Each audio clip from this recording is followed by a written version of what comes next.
Okay, so it is now 4 o'clock and bit by bit we'll begin. I think a few people are still turning up and settling in, so I can see a few people have cups of tea, which is wonderful. You're welcome to drink it during the class. Just relax and be at ease. And just to recap a little bit while we're waiting for everyone to settle in, yesterday we began with the noble truth of suffering, the 4 noble truths and the noble truth of suffering. And yesterday I looked through it a little bit more with Ajahn Brahm, and it's quite a huge chapter actually, even on the first noble truth. So I am hoping to get on to the cause of suffering and to the way leading to the end of suffering, and of course the end of suffering itself.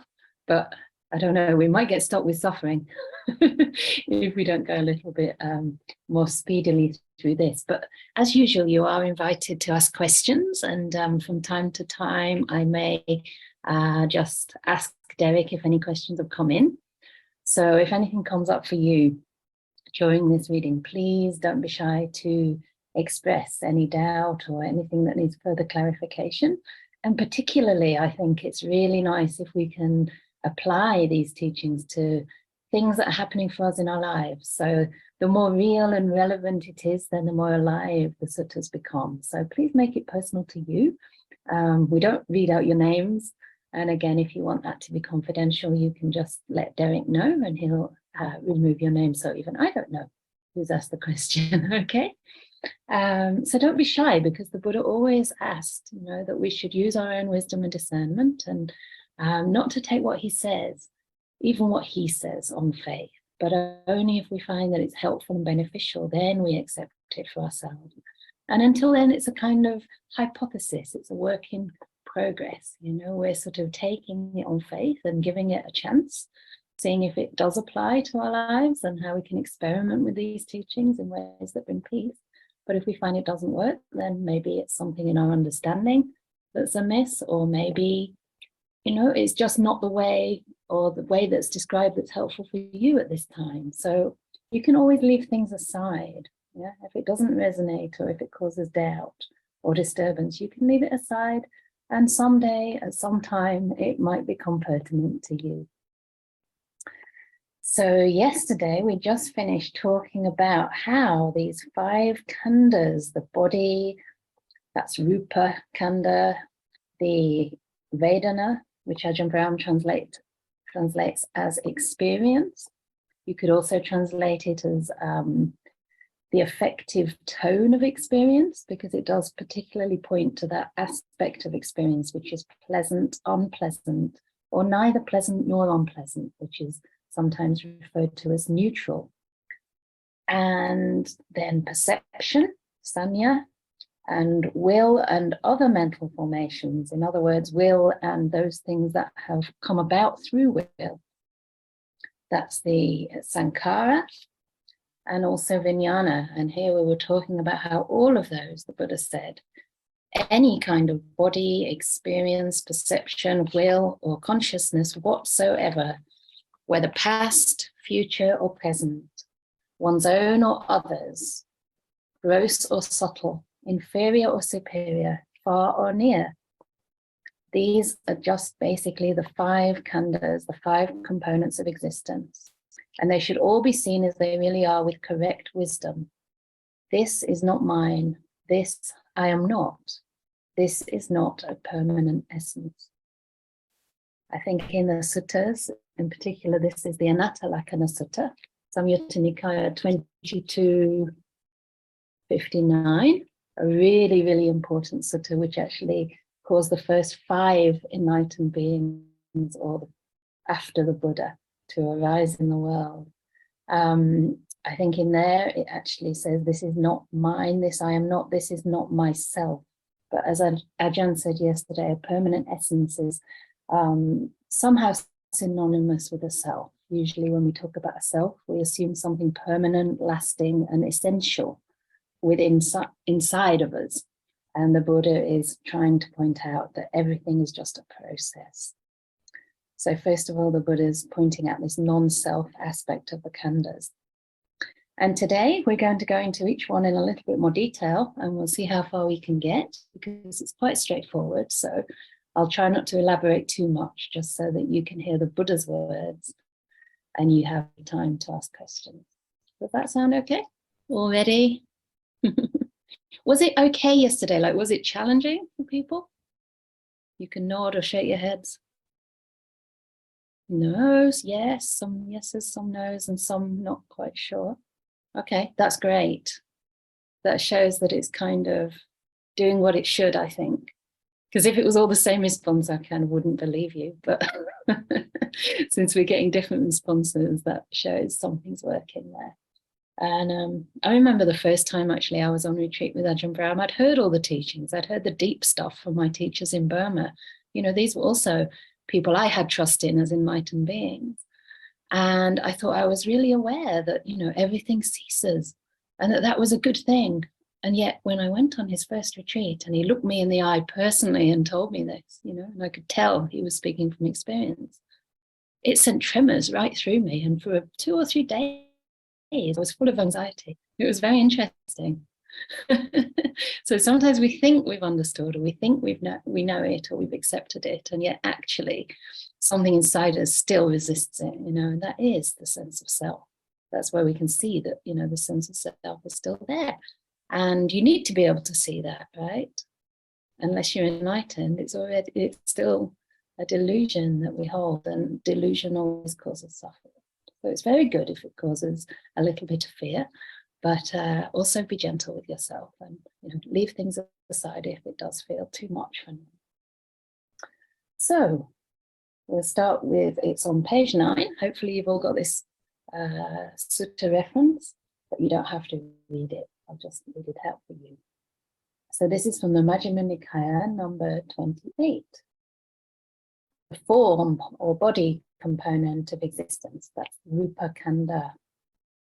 And what is the form component of existence? It is the 4 great elements and the physical qualities derived from the 4 great elements. And what are the 4 great elements? They're the earth, water, fire, and the air element. So this is basically just saying that our bodies are made of stuff. They're made of physical matter.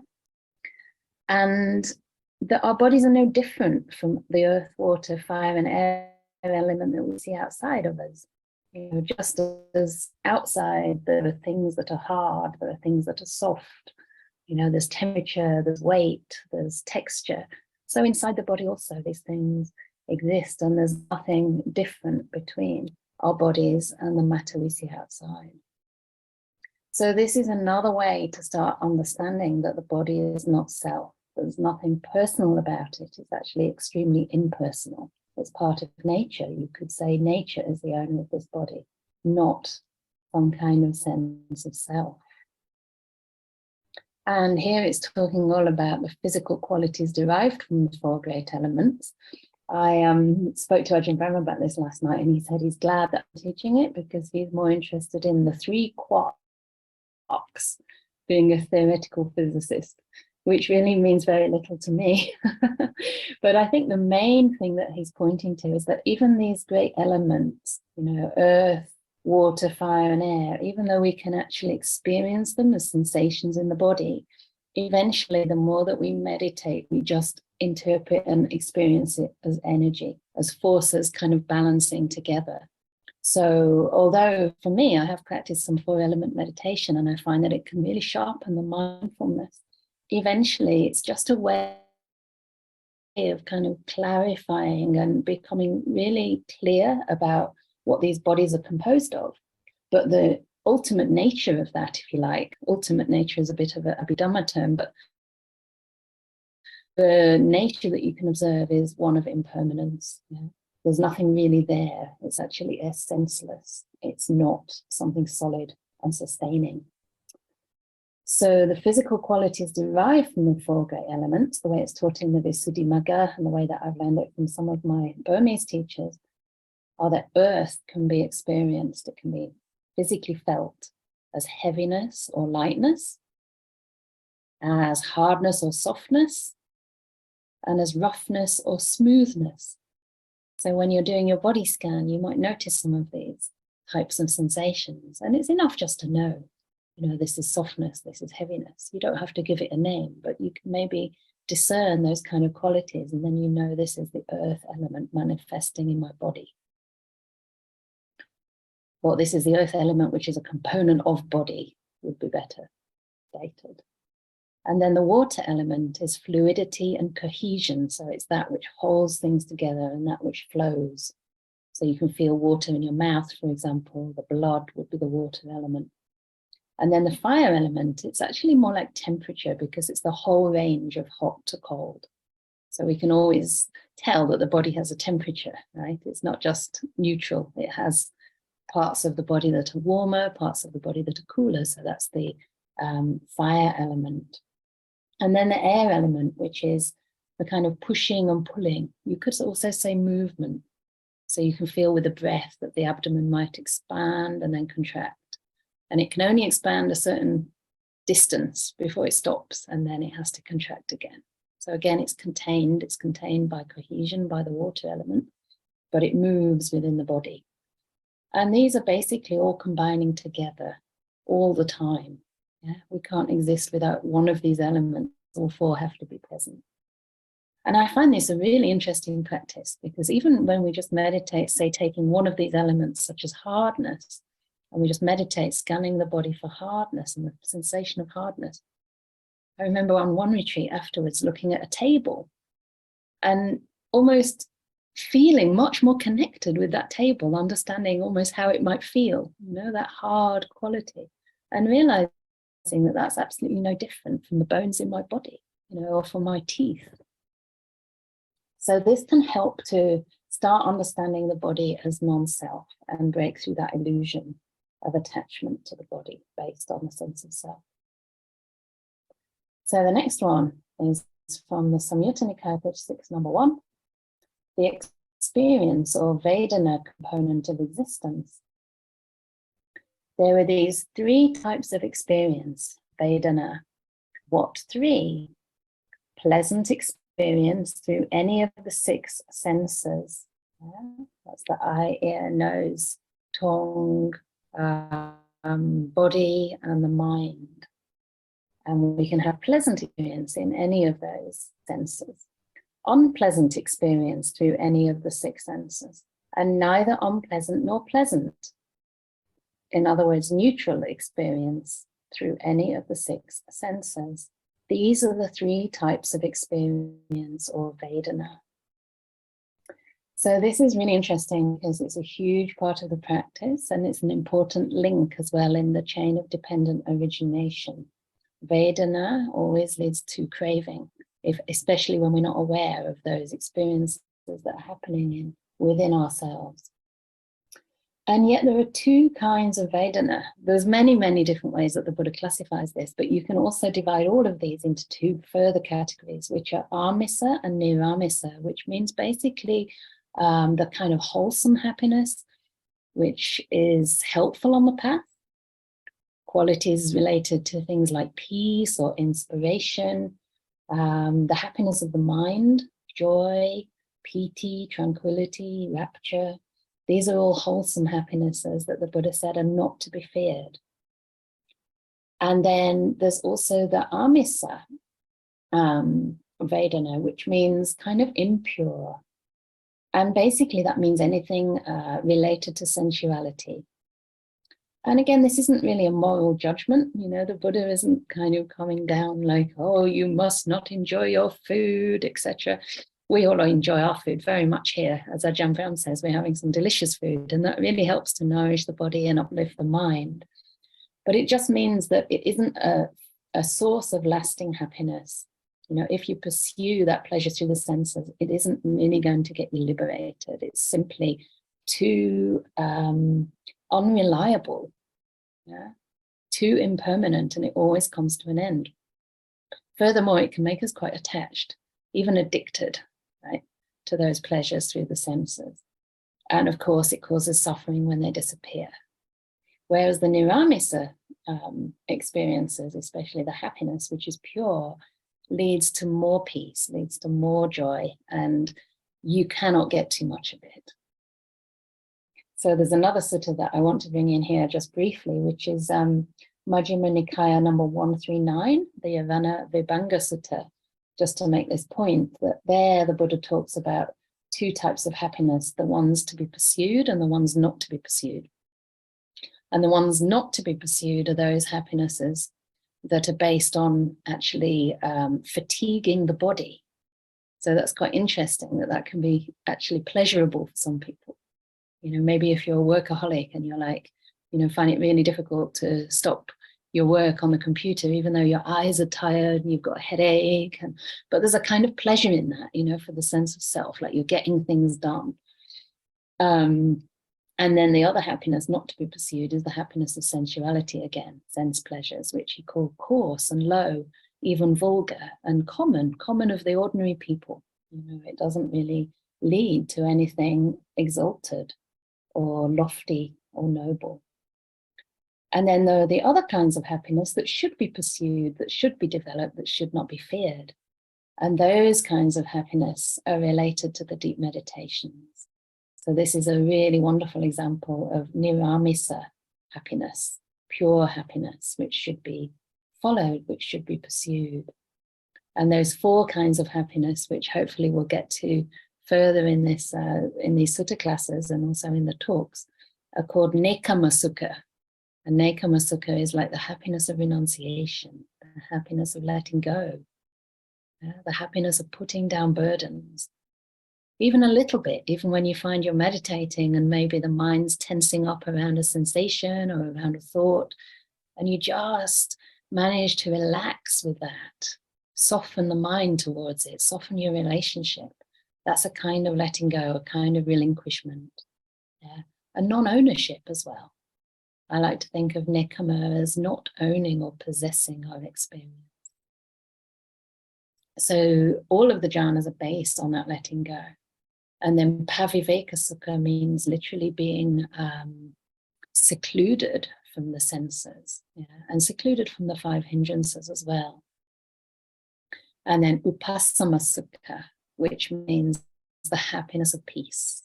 And Ajahn Brahm was saying today, you know, there's a certain happiness to peace.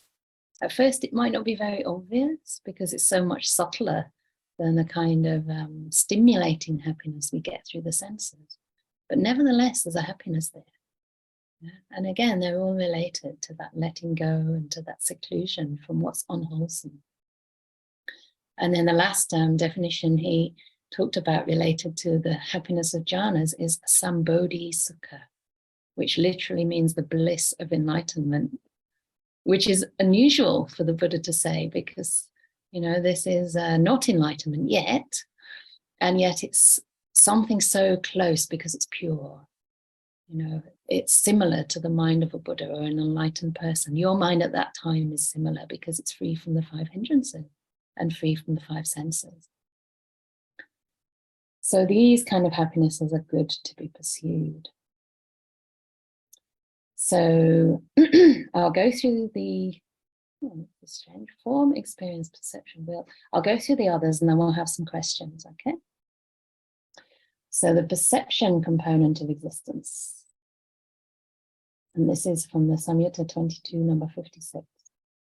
And what is perception? There are these 6 kinds of perception. Perception of sight, sound, smells, tastes, touches, and perception of mental objects. So this again is the same as the 6 senses. And basically it's saying that whatever comes into contact with the mind is perceived, right? We have to perceive it. If we don't perceive it, it doesn't exist for us. So there's a lot we could say about perception, and this is a very interesting aspect of existence because we can use our perception in ways that is more wholesome, you know, or less wholesome, of course. So we can play around with our perception and influence it in a positive direction. Yeah, so in some suttas, the Buddha actually says that the path of practice is a training in perception. So we're training our minds in ways that actually lead to the wholesome states increasing. Because at this stage in the practice, as long as the hindrances are there, we're not seeing things as they really are. There's always an element of fabrication or distortion of the truth. But we can start to bend our perception in ways that leads to the lessening of those hindrances. So, for example, looking at the beautiful aspect of a person rather than their faults. Yeah? It's not that the faults aren't there, but we don't have to focus on those things. If we focus on them, they tend to stand out to us more and more.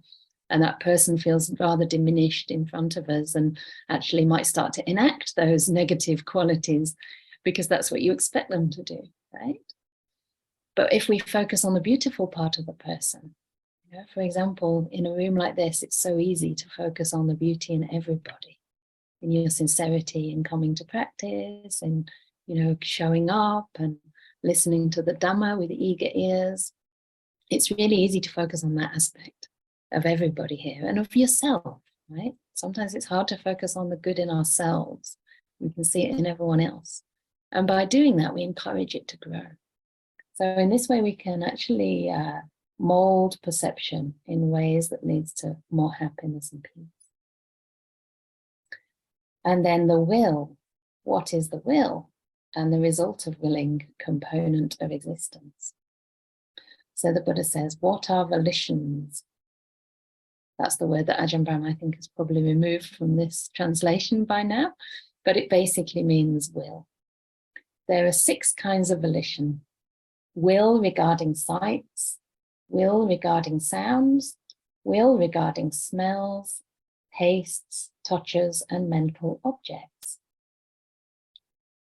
So this is interesting because it basically means any kind of reaction or response to whatever we see, smell, taste, touch, and know. Any kind of response. Yeah. So it's not that there is no will, because obviously we're going to have a response as long as we're alive. But we're just being challenged to start recognizing that that will exists, but it's not a self. In fact, that will is entirely conditioned by everything that we've heard or learnt or been influenced by. Right? You know, why are we all here today? It must be because somebody told you that Buddhism might be a good path for you, or you read it in a book, yeah? Or you've seen that the retreat was advertised. And there'll be many, many causes that led to that in your life. You know, it had to be the right time in your life. And you had to be available for the retreat. You know? Many, many different things would have come together to make this possible. So although you think that you've made the final decision, can we really be so sure? And I think this is really important because it also shows the importance of associating with the wise. You know, as far as possible, choosing the kind of input that we do feed our minds with. You know, you could choose to watch some kind of horrible horror movie, or, you know, just constantly feed yourself with all the bad news that's on the TV, seemingly every moment. Or you could choose the company of wise friends. And you would be 2 different people depending on that. So because the will's not conditioned, because the will, is conditioned, we have an opportunity to try to condition it wisely. And that's a way that we can be free. And then the consciousness component of existence. So the Buddha says, what are consciousnesses? There are these 6 kinds of consciousness: sight consciousness, hearing consciousness, smell consciousness, taste consciousness, body consciousness, and mind consciousness. So once again, we're just breaking everything down. All of these definitions of the body, of experience, perception, will, and consciousness are breaking it down to smaller components to show us that there's nothing actually solid there at all. So, any questions so far? Because that's already quite a lot. Excuse me. So I'll go to the chat. Oh. Excuse me.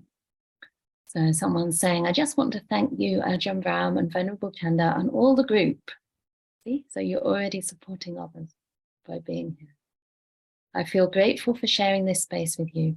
My camera is broken, so you cannot see me, but I just want to let you know I'm here and smiling gently to you all. Sadhu, sadhu, sadhu. Thank you so much. And we're smiling back. At least you can see our face and smiling at you. So someone else is asking, can we practice the 4 elements meditation at some point during the retreat? Thank you. Yes, I suspected that might come up now that I've mentioned the 4 elements. And this is Ajahn Brahm's retreat, so I do feel kind of that I would like him to take the lead in teaching these practices. So I'm not sure whether that might work or not, or whether it might confuse people or add something that's maybe not so helpful at this time. I can talk with him, and perhaps I can introduce just a few little bits as we do the body scan.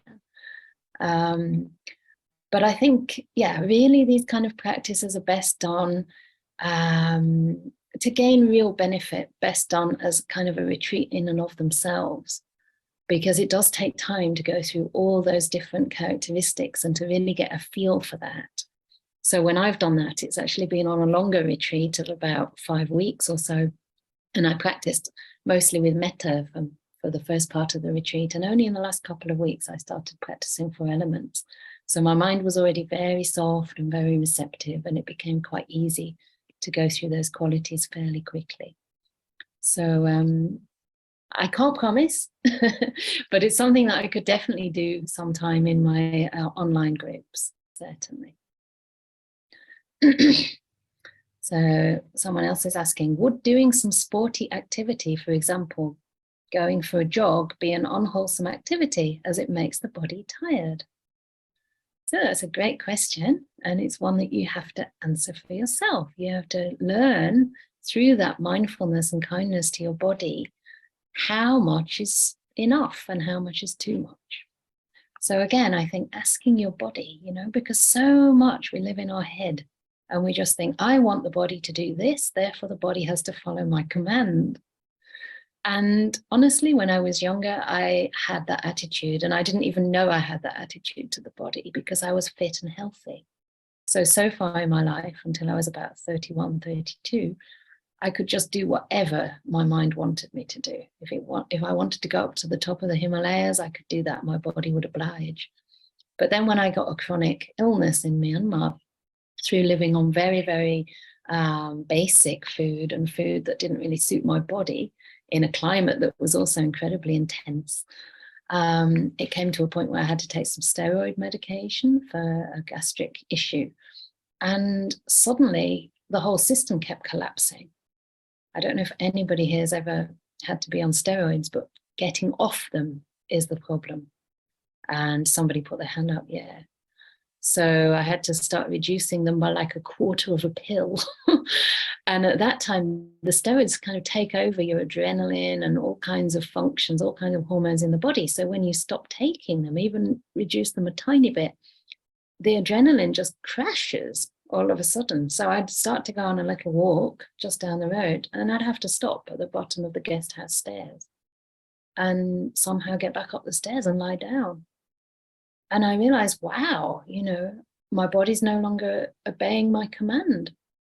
Now I have to develop some humility and actually, have my life moderated by what my body can or can't do. So that was quite interesting for me. And I guess since then I've been a lot gentler to my body.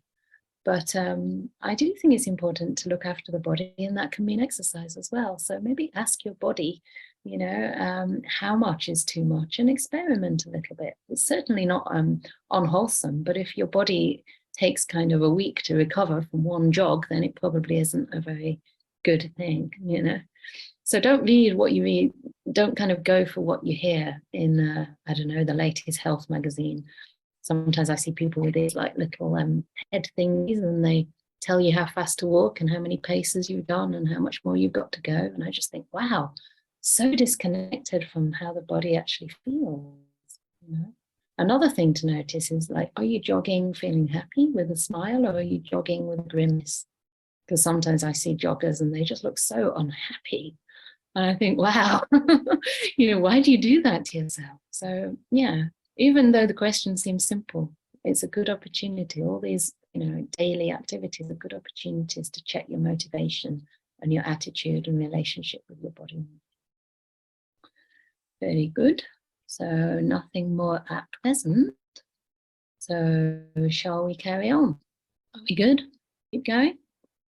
It's up to you, Venerable. If you would like more questions, there are more. There are more questions. Okay. How many more? 4 or 5. Okay, just send them in and we'll see what we can do. Okay, so the next one's quite a deep question. And if I'm not able to answer any of these satisfactorily, please ask again in the evening, because Ajahn Brahm has very deep experience of all of this. So someone's saying, is the world we experience a result of our 6 senses? Is there a world or a plane of existence outside our senses? So it's not that this world that we live in now is necessarily a result of our 6 senses. It's more that it's the world of the 6 senses, right? And the world is more a result. The world that we have created is a result of our wanting. We wanted to be here. We had what they call in Buddhism bhava tanha, the craving to exist. And it's that craving that brings about birth, brings about rebirth. It's the cause for all of this that we experience. So specifically, we would have had craving for objects of the sight, sounds, objects of the eyes, ears, nose, etc. And that's why we were born in this world. But there is a world or a plane of existence outside of our senses, and those worlds, at least outside of 5 of them, right? The worlds which are like the jhana realms, where only the mind exists. So if you want to go to those kind of realms, then we need to have some experience of the jhanas, ideally in this life, or, nimitta experiences are also places where the 5 senses are temporarily suppressed, or I don't like the word suppressed, but kind of recede. Yeah, they recede from our awareness because the mind becomes so empowered. It takes over, if you like, from the other senses. So yes, there are other realms of existence, but of course the Buddha taught that even those realms, no matter how blissful they are not permanent, and eventually beings fall from those realms. Eventually, when the karma that got you into those realms is exhausted, then whatever kind of wanting, or whatever kind of, I don't like the word defilement, but let's just say whatever kind of craving is still there in the mind will cause another rebirth in an associated plane of existence. And also the karma that's there. So if you have, committed any very heinous kind of act, then, but you haven't reached the stage of stream entry, then it's possible that you can still fall to a lower realm. Thank you so much. My throat's a little bit hoarse. Excuse me.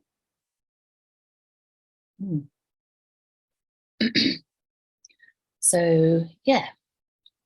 I mean, we can almost experience these realms in this life, right? By experiencing how it is when things disappear. The next question, is will the same as sankhara, please? And if we can exercise wisdom in the present moment, then is that not a choice that the will makes? Help, I'm confused. So this is obviously a very confusing area, but confusing in a good way, in that it's an area to explore. Because if we really understood it, then we'd be quite far on the path. The first part of the question, yes, in this case, will is a direct translation. It's Ajahn Brahm's translation of sankhara. And sometimes he has started translating it just as will.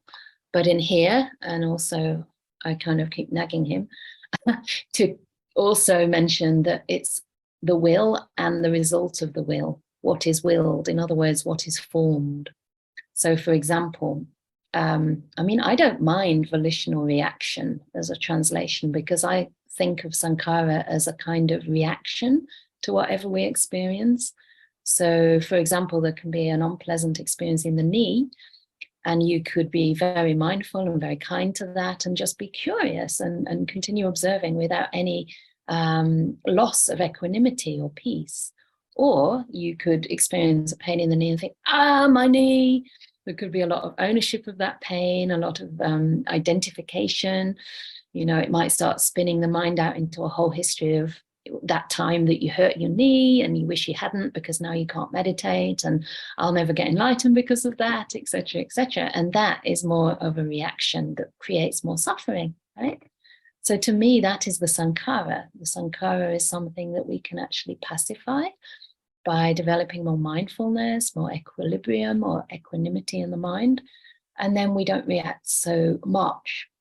And so, of course, that's the sankhara, the will. But the result of that will is that if the will is very less and you remain peaceful, then that pain may start to fade. But if the sankhara is very strong and it's a big heap of mental reaction, then that pain will get worse and worse. You know, you must have experienced this when there's some kind of tension in the mind or in the body and you think, I don't want this, you know, or you're tired and you're feeling really stressed by that. Like yesterday, I was feeling quite worried because I couldn't sleep and I was a bit stressed by that and feeling a bit miserable. Sorry for myself. Today, I'm just as tired, but I've made peace with it. And so I'm not spending more energy on fighting the tiredness. So yes, we do have some influence over it. But you're asking, is that not a choice? If we exercise wisdom in the present, is it not a choice? I would say it's more a conditioned choice. So it appears to be a choice, but the choice is only possible because of the input that you've received. So the whole point of the Buddha's teaching is that we're not independent entities. We don't make choices that come from ourselves. You know, we're basically a mass of all the influences and experiences and, you know, products of our parents, our society, our teachers, etc. And it's those things that combine to, I don't know, if you like, show us the choices we have or influence the way we respond. Yeah, because sometimes we think we're making a choice, but are we really seeing all the options? Yeah. It's like you can make a choice between maybe 5 options that you're aware of, but there might be hundreds of options that you're not aware of. But due to your conditioning, you only see the choice of 5. You know, like say, if you've got to go to uni, there might be thousands of subjects you could choose from, but you're only aware of a fraction of those subjects. Like I didn't go to uni when I was 18, I went to India, which was a much better university. And then when I was 27, after searching for a monastery for many years, my mother told me there was a degree in Ayurvedic studies in England, which is Indian medicine. And that was one of my interests. So I thought, okay, while I wait for my monastery, then why don't I do something good, study something useful that could help others? So I studied that degree. But at 18, I wouldn't have had a clue that that existed. I wouldn't have had any option to choose such a subject, right? So we think we have a choice, but our choices are very limited and they're also conditioned as well. So the whole point of this is not that we don't have these things, it's just that we take them to be a self when they're not. We misappropriate our experience as belonging to a self. Isn't it a relief when you realize it's just a process? It's like, I'm not as responsible as I thought I was, you know, it's not my fault. And then we can be wiser about the conditioning we allow in. So I find that I might have very peaceful or energized meditations during meditation, but I find pleasure of them to be impermanent too. Yay, very good. So you're developing joy and wisdom. So how can we see these experiences as more lasting than other pleasures from the senses? I mean, feelings or pleasure during meditation, how are they more permanent? Yeah, no, I don't think we're saying that they're more permanent, but they're more nourishing and they're more reliable in the sense that it's what remains when we put all the defilements down, if that makes sense. So it's something that's less fabricated. It's something that's more real, more a part of the mind. It's difficult to find words for these things, but basically whenever we experience peace or feelings of metta, it's actually a state of letting go. It's because we've let go of a lot rather than that we've created those states. It's almost like metta is there when aversion ceases, when hatred ceases, that metta is there. And I think it feels more real. You know, it feels more like the default state. But of course, it's conditioned as well. And the Buddha did say that, you know, it's not the end of the thing. Like, they're still created states. They're just less created than the suffering that we experience. So I think it's a matter of getting a taste for these things and starting to trust in that happiness, but also being careful not to cling, right? Because sometimes when these things arise, we rather want them to last rather than noticing what we did or what we didn't do for them to arise. So they're not really more permanent, but obviously they lead to something that is more permanent, because when the defilements get overcome permanently, which is possible, like they get uprooted through seeing the cause, then a person doesn't have things like anger or lust anymore. Enlightenment is a real thing. So it's leading out of suffering. It's not the end of suffering yet. I don't think I answered that very well, but I want to move on so that we have some more sutta time. I wonder how to deal with the anxiety you mentioned coming up when hearing about non-self. Thank you. Yeah, it's interesting. Sometimes I also find myself using this word deal with. And then I was thinking yesterday about how, you know, if you think about being with a friend, you'd never say, how do I deal with a friend? You'd always say, how do I treat it? So I think, first of all, changing the language a little bit, because we usually use the word deal with when it's something we don't like. We have to deal with it, you know, we have to get rid of it because we think it's wrong. But actually that anxiety is not a bad thing in this case. And the Buddha actually spoke about this in the text as something that's quite natural when we hear the Dhamma. Because we only feel anxiety because something that we're clinging to is being challenged, and that something is causing us suffering. So don't worry too much about the anxiety. That's the first thing. Like, if we're anxious about being anxious, then that's a double dukkha. You know, it's like putting yeast in the bread rises and becomes twice the size. So see if you can embrace the anxiety. See if you can actually welcome it and think, oh, you know, this is interesting. This is something I haven't experienced before. Maybe, you know, there's something I can do to embrace this as well. Because the whole idea of equanimity or metta, loving kindness, is being able to expand and embrace more and more and more of the realm of the mind and the realm of experience, so that we can understand it. So when these things are coming up, they challenge us a little bit to find new ways of making peace and being gentle and soft. So, I mean, I have experienced quite a lot of anxiety recently during my retreat in Australia. And it was really interesting, because sometimes when you're in solitude for a long time, you do go through different layers of the mind and experience things that perhaps wouldn't come up in ordinary circumstances. And the best way for me to learn to be with the anxiety was really softening my mind. So just knowing when that anxiety is there, trying to contact it, you know, body. I think that's really important, because often the mind just spins out and wants to run away. Try and stay embodied with it and feel the sensations associated with that. And then look at the mind. Notice, am I resisting this? Is there some resistance? How can I be more at peace? Or how can I soften the mind? And it's a subtle thing, you know, no one can exactly explain. I would find it hard to explain how to soften or how to be more peaceful. But we have a sense of what softness and peace is, right? Sometimes I might actually soften my awareness by making it wider to really make sure that I can encompass everything.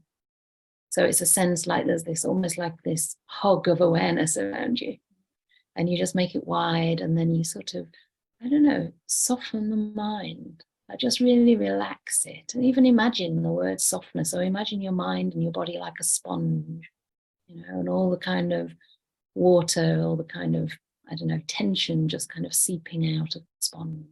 Things like this can be really helpful, but the important thing is not to do it to try to get rid of the anxiety, but you're doing it to be with it in a loving way. Does that make sense? But also, if it's really causing anxiety and it's a little bit too much, practice some loving kindness, because that's always really helpful as well. You know, just put your hand on your heart and say, oh, this is difficult at this moment. May I be happy and well. May I be with this anxiety and welcome it and relax. May I just be at peace. You know, you can just put a few words in there, because even those words can be really comforting. Often the unpleasant experience of physical pain seems bound up with a response of ill will. Do you have any advice? I think we've talked about that quite a lot. So yes, it often is bound up with a response of ill will, and it's sometimes hard to see which comes first. So just getting more mindful, really going into it. If you find that your mind's balanced enough and strong enough, you can really penetrate into that so-called pain. And sometimes notice that there's a lot more going on than pain. Pain is just a label, but what's actually happening could be really quite interesting. There might be heat, there might be like shooting sort of sensations, there might be tingling, there might be, I don't know, throbbing. There could be all kinds of things going on. So you can actually explore the whole area and, you know, get really interested in that. Like notice where the center of the pain is, notice how far it radiates, notice where it stops. You know, is there an edge to the pain? And if your mind is strong enough to do that, you can find that the equanimity develops simultaneously, and it may have an effect on the pain. And then, yeah, often the response of ill will is an automatic thing, because obviously as human beings, we're kind of primed to avoid pain and to go for happiness. So just noticing when that happens, and also differentiating between, you know, a response that's just an automatic reaction and a response that's actually your body saying, please with me because I might damage something here. So don't stay with these things too long, but see if you can explore that a little bit. Okay, last one. When doing body meditation, that this body isn't mine, because if it were, I couldn't separate. When doing the body, because if it were, I couldn't separate the awareness from this body.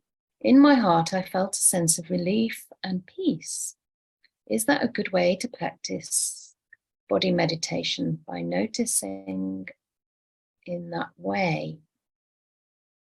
Yeah, definitely. I mean, again, you know, there is no good or bad meditation, but whatever you're learning through your meditation is wonderful, right? Because you're getting your own wisdom, and your wisdom will be different from someone else's wisdom.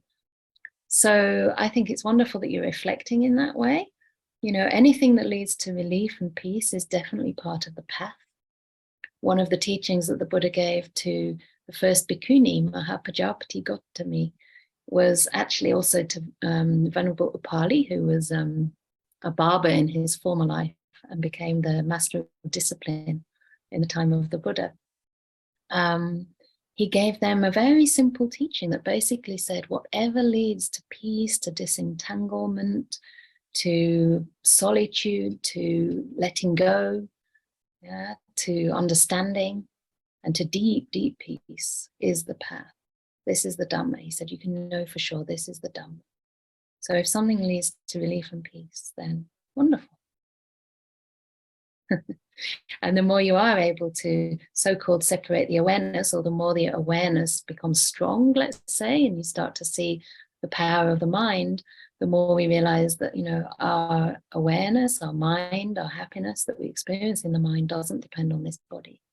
And, you know, those experiences that many people have of nimittas, whether they experience feeling nimittas or light nimittas, that's a time when the mind becomes so strong that it almost overpowers the other five senses. And at that time, you can see that the awareness is different from the body. Yeah. And that's the kind of thing people experience in the near-death experiences as well. Apparently there's a book, I haven't read it yet, but it's called After. Ajahn Brahm recommended it. So if anybody wants to read about near-death experiences and relate it to this, what we're talking about, nimittas and the mind, then that might be a nice thing to get hold of after the retreat. Okay, wow, we only have 10 minutes left. And I didn't get through much of the sutta, but hopefully this is interesting to others as well. So shall we see if we can get through a little bit more? Are you up for that? Yes, okay. So the dependent origination of consciousness. So now we're going deeper into the consciousnesses component of existence. And this is from Majjhima Nikaya number 28. If the sense of knowing or mind is intact, but no mind objects come into its range, then there is no manifestation of mind consciousness. If the sense of knowing is intact, mind objects come into its range, but there's no conscious engagement, then there's no manifestation of mind consciousness. But when the sense of knowing is intact, mind objects come into its range, and there is conscious engagement, then mind consciousness manifests. And so with the other 5 senses, and the origination each of their own type of consciousness. Does that make sense to people here? Yeah. So the main thing here is looking at these consciousnesses and remembering that there are 6 different types, and understanding that they only manifest if mind objects come into the range of that consciousness or that sense of knowing, and there's conscious engagement there. So in other words, basically there's no mind in the background waiting. It's not something that's there all the time waiting to kind of come alive. It only manifests if there are mind objects. The mind can't exist on its own. Yeah. And that's why it's possible to have an end of all this, why the mind can end. So consciousness is reckoned by the particular condition dependent upon which it arises. When consciousness arises dependent on sight and visual objects, it is reckoned as sight consciousness. When consciousness arises dependent on hearing and sounds, it's reckoned as hearing consciousness. When consciousness arises depending on smell and odors, smell consciousness, taste and flavors, taste consciousness, touch and tangibles, touch consciousness, and mind objects, mind consciousness. So that's how we define those terms. Whatsoever there is a form, rupa, this belongs to the form component of existence. Whatsoever there is of experience belongs to the experience component of existence. Whatsoever there is of perception belongs to the perception component of existence. Whatsoever there are of will and other mental formations, sankhara, this belongs to the will or sankhara component of existence. And whatsoever there is of consciousnesses, all the 6 vijnanas, this belongs to the consciousnesses component of existence. So basically here the Buddha's saying that there's nothing outside of these 5 khandhas. 5 khandhas, isn't it? Yes. So basically there cannot be perception. He doesn't describe perception that's not included in the perception khandha. He doesn't describe any kind of consciousness that's not included in vijnana. So the term vijnana or consciousness covers all consciousness. There's nothing else outside of that. So in other words, it's a complete description of existence, of this existence that is human life and that's any other sentient being's life. They're all inside of these khandhas. And this is really important because I think somebody pointed to this yesterday when they were asking about other teachers in the Thai forest tradition, talking about, Buddha as being synonymous with the one who knows. A Buddha has actually seen the end of the mind. He's seen that both mind and matter or the body can cease. So, of course, the mindfulness, if you want to explain the one who knows as somebody who's very mindful, that is still there. In fact, that's extremely astute and very, very strong. But there is no kind of knowing that survives parinibbana. There's no knowing that, exists after nibbana. Otherwise, it wouldn't be nibbana. So, and then a little bit more on Sankara now. What is the Sankara component of existence? The definition of Sankara is the six types of will, or Chaitana Kaya, will involved with the objects of the six senses. So that's just to bring back the point that Sankara is always related to these six senses. And then dependency of consciousness. Samyutta Nikaya number 2253. Though someone might say, apart from the form, apart from experience, apart from perception, apart from will, I will make known the coming and going of consciousnesses, their passing away and rebirth, their growth, increase, and expansion. That is impossible. Just as two sheaves of reeds might stand leaning against each other, so too with the objects of consciousness, nama rupa, as condition, consciousness comes to be. With consciousness as condition, the objects of consciousness come to be. If one were to remove those sheaves of reeds, the other would fall.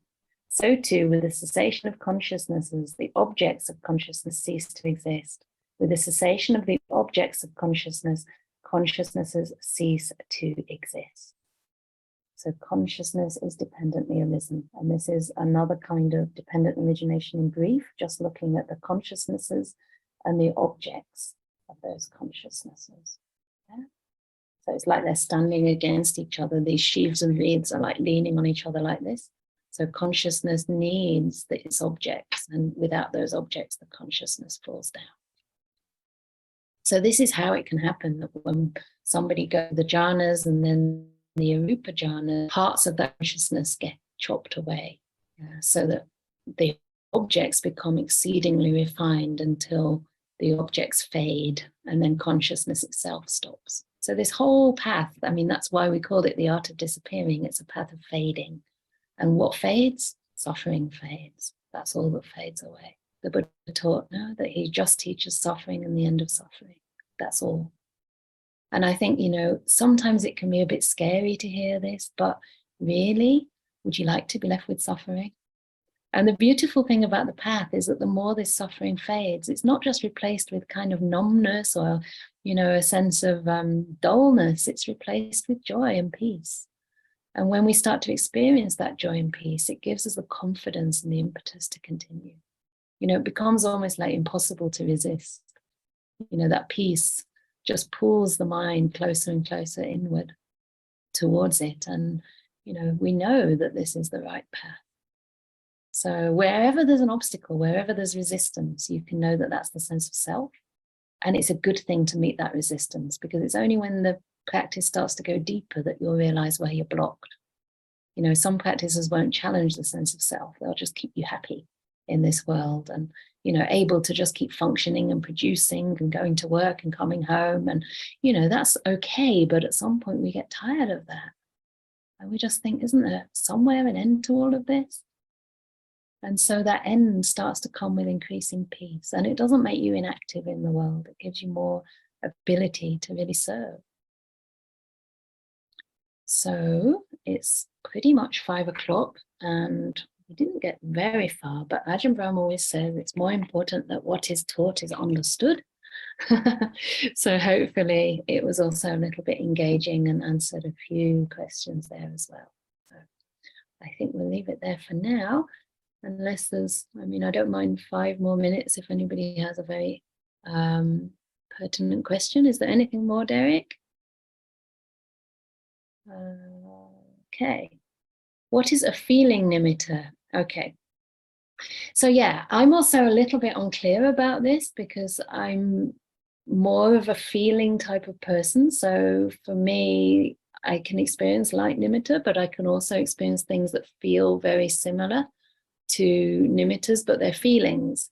So it's basically the way the mind perceives this experience, and the qualities of any nimitta must be that it's very peaceful, that it's very powerful, that it's very you could say intense, like it's something unusual that you haven't experienced before, and it starts to overpower the other 5 senses. So it's something like a feeling, but it's not really a physical feeling. Maybe it's a sense of softness. Yeah, and that softness could also be, I mean, the difference between feeling and seeing is so subtle, because softness could also be almost perceived like a ball of cotton wool, and there might be a kind of hazy lightness there. Or a feeling nimitta, for me, sometimes it's like you feel that the body is kind of changing. Maybe it's expanding, or it's maybe sinking. Sometimes I feel like the body's almost like falling through the floor. But this is also sometimes pre-light nimitta. So I'm not absolutely sure if that's a strong enough nimitta to get into jhana. The light nimittas are a little bit more stable and easy to perceive. But we don't have a choice about this, and we don't develop these nimittas. They happen on their own. So whatever experiences like this might happen, and it's very common, for all kinds of different perceptions to arise in the mind, just stay with that experience, enjoy it, go with it, flow with it, and most of all, see if you can keep the mind still. Because as soon as we do something, we interfere. We turn back on the other senses. And it's okay. I mean, I've done that before and gone to Ajahn Brahm and said, I blew it, didn't I? And he said, well, it's par for the course, you do it until one day you have enough confidence not to do it, or, it's a process. It's not really under our control. So don't worry too much about what kind of nimittas arise, or whether they're nimittas or not. Just enjoy the process. And the more you practice and start to see the benefits in your life, the more trust you have in this process of meditation. Because we can't really measure it by experiences, honestly. I've met people who have supposedly had deep jhanas, and, they come back to the world and they don't keep basic sila. There was one guy I knew, and he used to be very proud and talk about getting into the jhanas and literally sort of say his name. I get into first jhana, such and such has achieved the jhana. And in his daily life, he was drinking alcohol and stealing from his girlfriend, So to me, what's the point? What's the point of those experiences if they don't lead to wisdom, if they don't lead to change? Much better that you practice, without naming these experiences, but that it starts to transform your life, and especially your virtue, because that's really the heart of the change. If someone is in a coma, unable to process conscious objects, will the sankharas cease from that point onward for that person? Not really, no, because otherwise we could all just put ourselves in a coma and would be kind of enlightened, right? So unfortunately, it's not really that easy. It's just that at that moment, we're not conscious of those objects, but the sankharas are still there, like our conditioned tendencies are still there.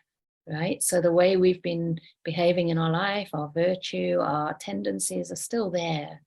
And when that person regains consciousness, or when they perhaps pass away in this life and move to another life, the general inclination of the mind will continue along the same track.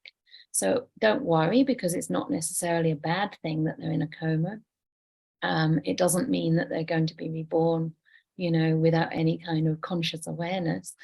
It's just the brain at that time is not working properly. But the mind is something different. And when the body passes away, the mind and the sort of momentum or inclination of that mind will determine the person's rebirth, will determine, how many defilements, so-called, and how many qualities are there.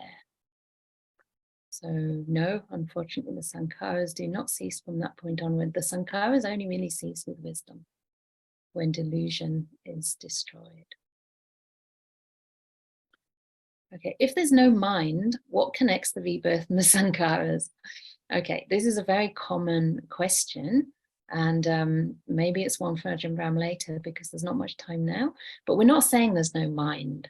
We're not saying there's no mind. We're just saying that what we understand as mind is not a self, and it's not permanent, and it's not an entity that's kind of independent. It's dependently originated. So the mind is a kind of process, and basically what connects the rebirth. So people think that there has to be a real thing going across to create rebirth, but it's actually mind moments that have a particular, I mean, Ajahn Brahm can explain this better, but to me, it's like they have a particular karmic energy.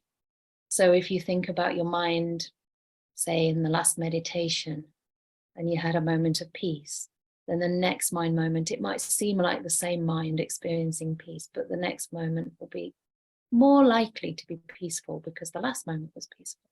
And then if you're able to, stay with that and kind of incline towards that peace, the next moment is likely to be perhaps even more peaceful or similar to the last mind moment. So although it seems like a continuous flow, it's actually moments arising and passing. But for that, you have to have incredibly strong mindfulness to see that process. One of the similes Ajahn Brahm gives is like sand on the beach, grains of sand from a distance, when the mind or the sight is not very strong. It looks like a continuous flow of sand, unbroken, because those grains are so small and they all kind of meld together. But when you go up to that sand and you look at it closely, so this is like with superpower mindfulness, your eyes are like really strong, you're looking at something at close distance, then you see that those grains of sand are all separate. Yeah? But they're all of the same nature because it's sand. It's had a very similar process that formed it as sand, but it's actually separate. So it's just a process that's going on, and that process continues. I mean, these mind moments are very, very fast, so it's very hard to see. And one of the purposes of deep meditation is to actually separate that mind consciousness from the other senses so that we get a clearer experience of what mind actually is. And then later on, you can notice that the sight, the sound, smell, taste, touch, and mind consciousness are actually different. And they arise in close succession. They don't arise simultaneously. But this is the really deep stuff that, only people with incredibly strong practice and lots and lots and lots of experience of jhana can start to see.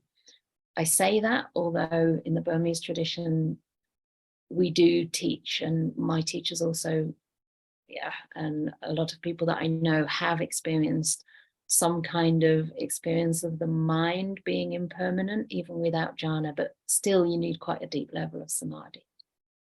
A level of samadhi where the hindrances are absent for long periods of time. So that's either the samadhi just before jhana, upachara, neighborhood. So it's just before or it's just after. And Ajahn Brahm's way of teaching is to encourage you to get into these jhanas first of all, and then experience those things afterwards, because the samadhi after the jhana, the upachara samadhi, is much stronger at that time than it is beforehand. And beforehand, you may think that it's really strong, but it may not be fully purified from the hindrances. So what you see may still not be as reliable as it will be later on. So I hope that makes sense. That's quite a lot. And I better let you go for your cups of tea and your tea break. And thank you very much for being eager students of the Dhamma. Wonderful. So we'll see you at 6:30 for meditation.